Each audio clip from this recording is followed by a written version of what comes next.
یہ ہاتھ کسی شرابی کے ہاتھ میں نہیں جا سکتا، یہ ہاتھ کسی بے نمازی کے ہاتھ میں نہیں جا سکتا۔ میں ننھے سے اصغر کا لاشا تڑپتا ہوا میدان کربلا میں تو دیکھ سکتا ہوں، مگر نانا کی شریعت کے ساتھ کھلواڑ کرنے والے سے میں کبھی اتحاد نہیں کر سکتا، اپنا ہاتھ اس کے ہاتھ میں نہیں دے سکتا۔ اب میں تھوڑی سی آپ کی توجہ چاہتا ہوں، یزید امام کا ہاتھ اپنے ہاتھ میں مانگ رہا تھا، شرابی ہونے کی وجہ سے، جواری ہونے کی وجہ سے، لڑکیوں سے مجرا اور گانا سننے کی وجہ سے، میوزک سننے کی وجہ سے امام نے اپنا ہاتھ اس کے ہاتھ میں دینا پسند نہیں کیا۔ اور ہمارا یہ اور آپ کا یہ عقیدہ ہے، جب ہم مرید ہوتے ہیں تو پیر کے ہاتھ میں اپنا ہاتھ دیتے ہیں، پیر کے ہاتھ سے ہمارا ہاتھ غوث اعظم غریب نواز تک پہنچتا ہے، اور ان سے سلسلہ در سلسلہ یہ ہمارا ہاتھ امام حسین کے ہاتھ میں پہنچتا ہے۔ اب آپ توجہ فرمائیں، کس خوش فہمی میں ہیں ہم اور آپ۔ ایک شخص شرابی تھا، جان کو بچانے کے لیے امام نے اپنا ہاتھ اس کے ہاتھ میں نہیں دیا، تو جو شراب جوے اور بد نظری میں مصروف رہتے ان کا ہاتھ امام اپنے ہاتھ میں کب لے سکتے ہیں؟ یہ بھی تو غور کرو، یہ بھی تو سوچو۔ آج ہماری اس بدعملی نے ہمارے دین کو بدنام کر دیا، دین ہماری وجہ سے بدنام، شریعت ہماری وجہ سے بدنام، مسلک اہل سنت ہماری وجہ سے بدنام۔ ہمارے غلط کردار، غلط کیریکٹر، غلط رسمیں اور بری عادتوں سے ہم خود اپنے دین کو بدنام کر رہے ہیں۔ خدا کے لیے ایسا نہ کرو، اگر ایسا کرو گے تو کل میدان محشر میں امام عالی مقام کو منہ دکھانے کے لائق نہ رہو گے۔ ذرا سوچو تو صحیح، غور تو کرو۔ اگر امام عالی مقام نے پوچھ لیا تو نام کا نعرہ میرے لگاتا تھا، میرے نام کا نعرہ لگا کر، میری محبت کا نام لے کر اپنے آپ کو حسینی کہلاتا تھا، اور تیرا کیا تھا، تو اس وقت ہمارے پاس جواب کیا ہوگا؟ ہم کیا جواب دیں گے؟ یہی جواب دیں گے، امام ہم آپ کے نام کا شربت بانٹ کر، میوزک سن کر یزید کے کردار کو زندہ کرتے تھے، ہم آپ کے نام کی نظر اور اصالے ثواب کر کے یزید کا کردار، کیریکٹر اس طرح زندہ کرتے تھے کہ وہ میوزک سنتا تھا، بانسری بجاتا تھا، عورتوں پہ بد نظری کرتا تھا، بے پردگی کو عام کرنا چاہتا تھا، ہم بھی وہی سب کرتے تھے۔ اور سنو، فرمایا گیا جو جس کے طریقے پر چلے گا قیامت کے دن اسی کے ساتھ اٹھایا جائے گا۔ اگر کردار یزید، اللہ نہ کرے 100 بار ایسا نہ ہو کہ یزید کے ساتھ اٹھنا ہوا، تو ہمارا ٹھکانہ کہاں ہوگا؟ کہاں رہو گے؟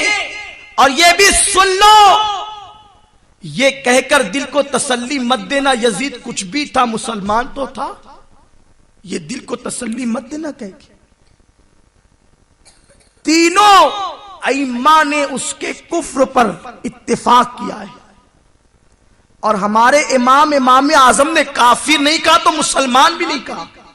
یزید جہنمی ہے، اور یزید نے معاذ اللہ مدینہ منورہ میں ایسی بدکاری پھیلائی کہ 3 دن اور 3 رات تک مدینہ منورہ کی عورتوں کے ساتھ اس نے زنا بالجبر کروایا۔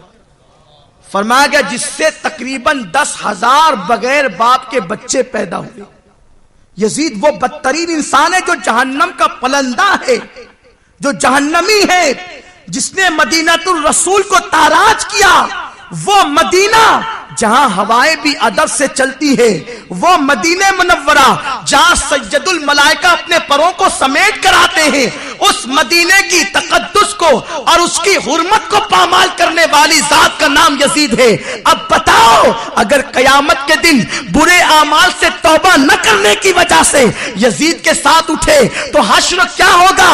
یہ نازک سا وجود جو مچھر اور چونٹی کے کاٹنے کو برداشت نہیں کرتا، یہ وجود اللہ کے اس سخت ترین عذاب کو کیسے برداشت کر سکے گا؟ اے دیوان گان عشق رسول توبہ کرو، اپنے برے کیریکٹر سے سے توبہ کرو, اپنے برے عمل سے توبہ کرو. اگر دین کو اپنے کردار سے فائدہ نہیں پہنچا سکتے تو نقصان بھی نہ پہنچاؤ, اپنے دین کو نقصان بھی نہ پہنچاؤ.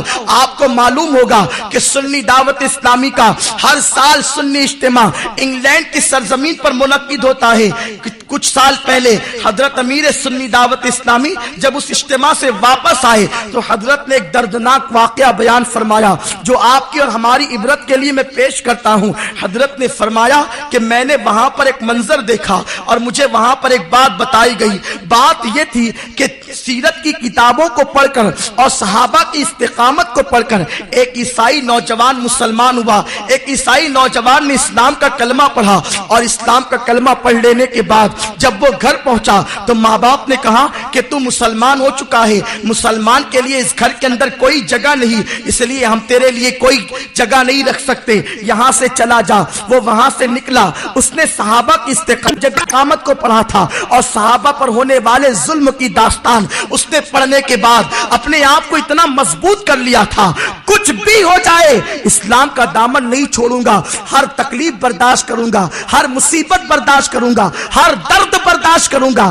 ہر غم برداشت کروں گا, مگر اب دامن رسالت میرے ہاتھوں سے نہ چھوٹے گا, دین کا دامن نہیں چھوڑوں گا.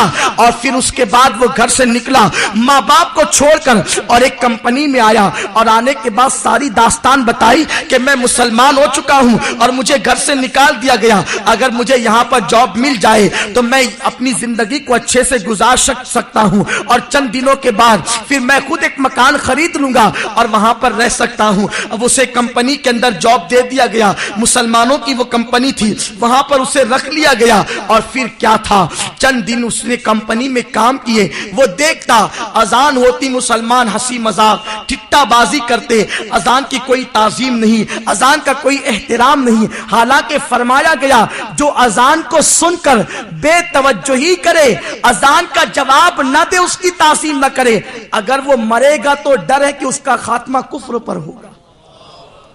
وہاں اذان کے وقت تو ہنسی مذاق ٹھٹا بازی, اس کو تعجب تھا یہ ساری چیزیں دیکھ کر. اور پھر نماز کا کوئی اہتمام نہیں, یہ اکیلا جاتا نماز پڑھاتا. ایک دن اس کے پاس کمپنی کے نوجوان لڑکے آئے جو مسلمان باپ کے گھر میں پیدا ہوئے تھے, وہ پیدائشی مسلمان تھے, ان کو اسلام کے حصول کے لیے کوئی قربانی نہیں دینی پڑی تھی. آئے اور آ کر کے کہا یار تم تو پہلے عیسائی تھے سنائے. اس نے کہا ہاں مگر الحمدللہ اب میں مسلمان ہوں. تو کہا ہم نے سنا ہے تم عیسائی تھے, تو ظاہر سی بات ہے تم سیٹرڈے نائٹ منانے کے لیے کسی کلب میں تو پہلے جاتے ہی ہوں گے. کیا تم یہ بتا سکتے ہو کہ زیادہ خوبصورت لڑکیاں اور عیاشی کا سامان فراہم کرنے والی کلب کون سی ہے, کہاں جا کر ہمیں زیادہ اپنے دل کی خواہشات نکالنے کا موقع ملے گا, اور خوبصورت لڑکیاں کہاں زیادہ ملے گی. اس نے کہا ارے یہ ساری چیزیں تو اسلام میں حرام ہیں, تم یہ بات کیسی کر رہے ہو. انہوں نے کہا چھوڑ یار کیا پرانے دور کی بات کرتا ہے, چل جوانی تو عیش کے لیے ہے, وہاں چل کے عیش کریں گے, یہ مولویوں والی بات نہ کر. اور پھر اسے خوب ورگلایا. وہ کوئی مفتی اور کوئی ولی تو تھا نہیں کہ لوگوں کے ہر سوال کا جواب دیتا انہیں خاموش کرتا, وہ نو مسلم تھا. شیطان نے غلبہ کے ساتھ وہ بھی نائٹ کلب میں پہنچا. سیٹرڈے کی نائٹ خوب دھوم دھام سے عیاشیاں کرتے ہوئے گزاری. جب صبح ہوئی یہ لڑکے شراب کے نشے میں اپنے گھر کو چلے, اور یہ شراب کے نشے میں اپنے گھر کو چلا. جب پیر کے دن وہ کمپنی میں نہیں آیا تو مینیجر نے فون کر کے کہا یار تم کہاں ہو. اس نے کہا خبردار اب مجھے فون مت کرنا, عیسائی ہو کر واپس آ چکا ہوں. جو دین اتنی گندگی سکھاتا ہو میں اس دین سے وابستہ نہیں رہنا چاہتا. میں نے دیکھ لیا کتابیں کچھ اور کہتی ہے اور تمہارا دین کچھ اور کہتا ہے. میں پوچھنا چاہتا ہوں مسلمانوں بتاؤ جو اس نے تاثر لیا کیا وہ تاثر حقیقت تھا؟ ان کے کردار سے جو وہ بدزن ہو کر اسلام سے بدزن ہوا کیا وہ معاملہ صحیح تھا؟ قسم خدا کی اس میں جو قرآن میں موجود ہے، جو شریعت مطہرہ بتا رہی ہے، جو سیرت کی کتابیں بتا رہی ہے، مگر وہ ساری چیزیں دیکھ کر اگر وہ بدزن ہوا تھا تو مسلمانوں کا کردار دیکھ کر کہیں ایسا تو نہیں ہے کہ ہمارے کردار کو دیکھ کر بھی کوئی بدزن ہو رہا ہو، ہمارے کیریکٹر کو دیکھ کر کوئی دین سے دور ہو رہا ہو۔ ہندوستان کی سرزمین پر مسلمان بنانا جتنا آسان ہے اتنا آسان کسی اور زمین پر نہیں ہے، اس لیے کہ نبی اکرم صلی اللہ علیہ وسلم کی 23 سالہ زندگی کے اندر کم و بیش 1,24,000 مسلمان نظر آتے ہیں، اور ہندوستان کی سرزمین پر ایک معین الدین 90 لاکھ کو کلمہ پڑھاتے نظر آتے ہیں۔ وجہ کیا ہے؟ وہاں کی زمین سخت ہے، وہاں کے لوگ اسلام کی طرف آنے میں تحمل کرتے ہیں، یہاں کی زمین نرم ہے، یہاں کے لوگوں کے دل نرم ہے، تھوڑی سی محنت پر بہت سارا کام ہو سکتا ہے۔ ہم چلتے پھرتے اپنے کردار سے، اپنے کیریکٹر سے دین کی تبلیغ کر سکتے ہیں۔ ارے دیوانگان عشق رسول، سنتوں میں اپنے آپ کو رنگ لو اور نکل جاؤ گلی کوچوں میں، کچھ کہنے کی ضرورت نہیں، بتا دو دنیا کو اپنے کردار سے۔ ارے جب حسین پاک کے غلاموں کا کردار اتنا خوشبودار ہے تو کربلا والوں کے کردار کا عالم کیا ہوگا؟ اپنے کیریکٹر سے نبی اور آل نبی کا کردار یاد دلا دو۔ مخدوم پاک نے یہی تو کیا، سمنا کے تاجدار نے یہی تو کیا، مگر افسوس آج ہمارے کیریکٹر سے ہمارا دین بھی بدنام ہو رہا ہے۔ جو غیر مسلم ہے وہ بدزن ہو رہے ہیں، اور جو مسلک کے اعتبار سے اجنبی ہے وہ بھی دور ہو رہے ہیں۔ سنو، اہل سنت کا نقصان وہابیت اور تبلیغی جماعت کی محنت سے نہیں ہو رہا ہے، ہماری بدعملی سے ہو رہا ہے۔ ہماری بدعملی کو دیکھ کر لوگ ٹوٹے، تبلیغی جماعت کی محنت سے نہیں ٹوٹے۔ کہاں جا رہے ہو؟ کس رستے پہ چل پڑے ہو؟ سن لو، مخدوم پاک، غوث پاک اور خواجہ اعظم کے مشن کو ہر گھر تک پہنچانے کا نام سنی دعوت اسلامی ہے۔ سنی دعوت اسلامی آپ کو اسی طرف لے جانا چاہتی۔ آپ دیکھیں، میں آپ سے پوچھتا ہوں، برا نہیں مانے اور بڑی ذمہ داری سے کہتا ہوں، جس حسین پاک کے نام پہ تم ڈھول بجاتے وہ میرے دادا ہیں۔ اپنے باپ کی برسی پہ کبھی ڈھول بجایا؟ جو ڈھول بجاتے میں ان سے پوچھتا ہوں کہ وہ اپنے باپ کی برسی پہ ڈھول بھی بجاتے؟ کہاں محبت کا معیار کیا متعین کیا ہے؟ اگر کوئی یہ کہہ دے کہ سنی دعوت اسلامی کے مبلغین اہل بیت کی توہین کرتے ہیں، سنو، بڑی ذمہ داری سے اہل بیت کے خاندان کا ایک فرد آج آپ سے مخاطب ہے، میں آپ سے گفتگو کر رہا ہوں۔ سنی دعوت اسلامی کی مبلغ کی حیثیت اس وقت میری بات میں ہے، پہلے میں گھرانے اہل بیت کا ایک فرد ہوں، حسین پاک میرے دادا ہیں۔ سنی دعوت اسلامی اہل بیت کی دشمنی نہیں سکھا سکتی، اور سنو یہ بھی کہ ہمارا خاندان ایسا نہیں کہ چلتے پھرتے سید ہو گئے۔ اورنگزیب علیہ رحمت و رضوان، حضرت خواجہ نظام الدین اولیاء کے خلیفہ حضرت سید شاداد ہمارے شہر میں ایک ولی ہیں، ان کے آستانے پر آئے، آپ کو پتا چلا کہ یہاں حسنی حسینی سادات رہتے ہیں، ملاقات کے لیے تشریف لائے ہمارے آبا و اجداد سے، اور پیتل کے سکے بنا کر کے دیے کہ یہ آپ کی سیادت کی تصدیق بھی ہے، اور آج سے آپ لوگوں کو شہر کا قاضی مقرر کیا جاتا ہے۔ آج بھی ہمارے پاس وہ ثبوت موجود ہے، اورنگزیب کہتا کردہ۔ تو اورنگزیب جیسے جلیل القدر مجدد نے اور بادشاہ وقت نے ہمارے خاندان کو سیادت کے حوالے سے مانا ہے۔ میں اپنی سیادت کی تعریف کرنے نہیں بیٹھا، لیکن اب میں جو کہتا ہوں وہ یہ ہے کہ میرے بعد یہ مت کہنا کہ سنی دعوت اسلامی والے اہل بیت کی توہین سکھاتے ہیں۔ ہمارے دادا کی برسی پر عاشورہ اور 11ویں کو ڈھول بجا کر کس کا تم مذاق اڑاتے ہو؟ کبھی اپنے دادا باپ کی برسی پہ بھی ڈھول تاشے بجائے؟ گلیوں کو تم نے سجایا آراستہ کیا؟ کیا کسی کے گھر میں میت ہو اور اس کے بعد وہ میلوں ٹھیلوں میں جا کے دھکا دے گا، شیعوں کی طرح ماتم بجائے گا، ماتم کرے گا؟ ارے ماتم وہ کرے جن کے نزدیک حسین مر چکے ہو، ہمارا حسین تو زندہ ہے۔ وَلَا تَقُولُوا لِمَن يُقْتَلُ،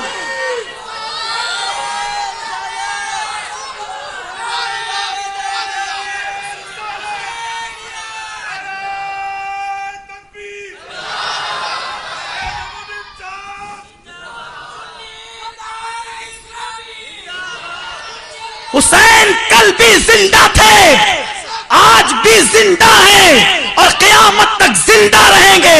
حسین زندہ ہے ہماری محفلوں میں، حسین زندہ ہے ہماری نمازوں میں، حسین زندہ ہے ہماری اذانوں میں، حسین زندہ ہے ہماری صبح میں، حسین زندہ ہے ہماری شام میں۔ شفق پر سرخی حسین کی زندگی کی ضمانت دیتی ہے، افق کا جمال حسین کی زندگی کی علامت ہے۔ جب تک دین زندہ رہے گا، جب تک اذانیں ہوتی رہے گی، حسین زندہ ہے اور زندہ رہے میں مرگ یزید ہے، اسلام زندہ ہوتا ہے ہر کربلا کے بعد۔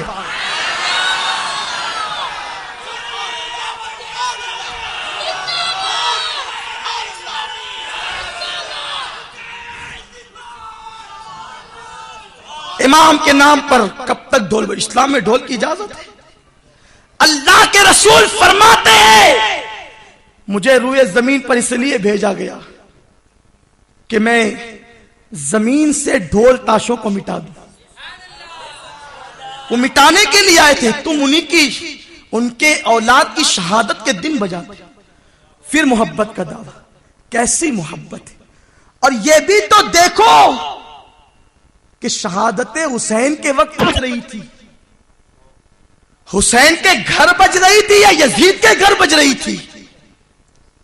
وہاں تو بیویوں کا عالم یہ تھا کہ امام زین العابدین، ام رباب اور حضرت زینب تینوں کو ایک ساتھ باندھ کر اونٹ کی ننگی پیٹھ پہ ڈال دیا گیا تھا۔ امام پاک کی شہادت کے بعد آپ کے سارے کپڑے اتار لیے گئے اور 10 گھوڑوں سے امام کے لاشے کو کچلا گیا، روندا گیا۔ امام علی مقام کے لاشے کو اس قدر کچلا گیا، 10 گھوڑے استعمال کیے گئے لاشے امام کو کچلنے کے لیے۔ تو امام کے یہاں کب ڈھول بج رہی تھی؟ جب وہ مدینے سے نکل رہے تھے، جب مکے سے نکل رہے تھے، جب کربلا میں پہنچے تھے، جب یا امام کے لاشے پہ گھوڑے دوڑ رہے تھے، جب یا کوفہ میں ان کا سر گھمایا جا رہا تھا نیزوں پہ، جب کس کے سنت ادا کر رہے ہو، کس کے طریقے پہ چل رہے ہو، اور اصلاح کرنے والوں کو باغی کہتے ہو، اصلاح کرنے والوں کو دشمن کہتے ہو۔ سنو، امام علی مقام رضی اللہ تعالی عنہ کے مشن کو زندہ کرنے کا نام سنی دعوت اسلامی ہے۔ امام علی مقام کے فیضان کا نام سنی دعوت اسلامی ہے۔ امام علی مقام کے مشن کو گھر گھر پہنچانے کا نام سنی دعوت اسلامی ہے۔ ہمارا کام پیغام امام کو زندہ کرنا ہے، پیغام امام کو پہنچانا ہے، پیغام امام کو گھر گھر پہنچا دینا ہے، یہ ہماری سب کی ذمہ داری ہے۔ اور سنو، اگر سنیوں نے خرافات اور بدعات سے توبہ کی، جو لوگ مبتلا ہیں، اور واقعی جو مشن امام حسین ہے اگر اس پر عمل کرنے کے لیے تیار ہو گئے، قسم خدا کی جتنے گئے سب لوٹا سکتے۔ آگے تو بڑھو، محنت تو کرو۔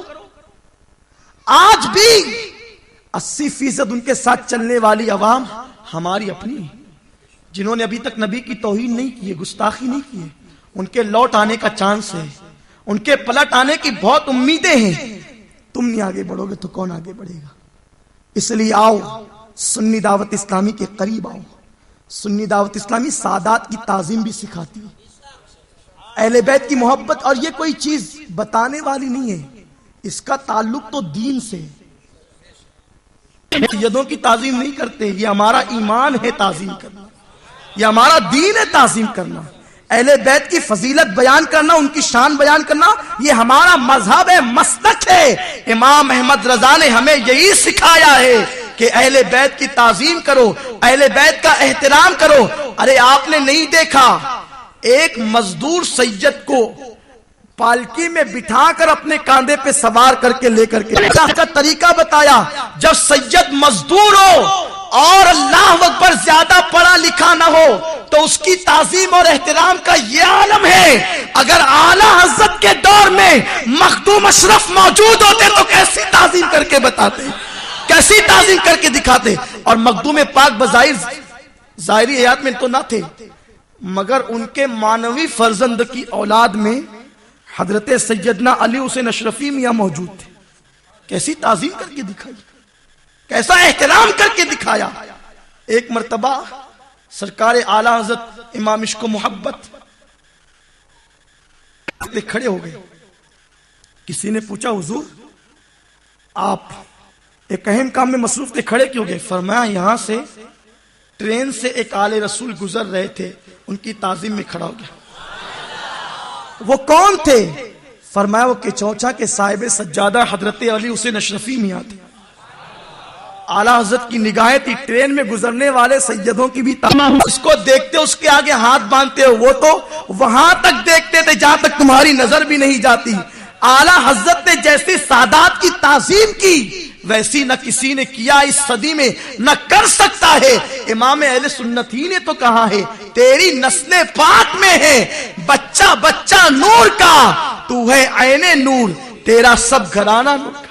اور اعلیٰ حضرت اتنی تعظیم کرتے تھے تو سادات ان کی مخالفت نہیں کرتے تھے, ان کی مخالفت کا نعرہ نہیں لگاتے تھے.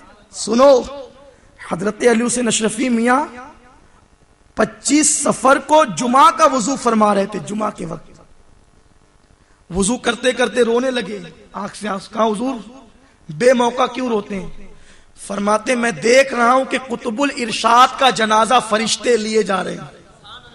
کہا حضور کس کا جنازہ؟ کہا بریلی کے امام اہل سنت اعلیٰ حضرت اس دنیا سے پردہ فرما گئے, میں ان کا جنازہ آسمان پہ جاتے دیکھ رہا ہوں. اگر وہ آل رسول کی اتنی تعظیم کرتے تھے تو نبی کے شہزادگان وہ تو نوازنے میں بڑے سخی ہوتے ہیں. کوئی ان کو قطرہ دیتا ہے تو وہ دریا عطا کرتے ہیں. سخاوت تو گھرانے سے ملی ہے, وراثت میں ملی ہے. امام نے یہ تعظیم کر کے دکھائی. اور علی حسین اشرفی میاں رحمت اللہ تعالیٰ کو قطب الارشاد فرما رہے ہیں اور آسمان کی طرف جنازہ لیا جا رہا ہے, اس کی خبر دے رہے ہیں. ابھی کوئی فون نہیں آیا, کوئی تار نہیں آیا, کوئی خبر نہیں ہوئی, اور آپ فرما رہے قطب الارشاد کا جنازہ فرشتے لیے جا رہے ہیں.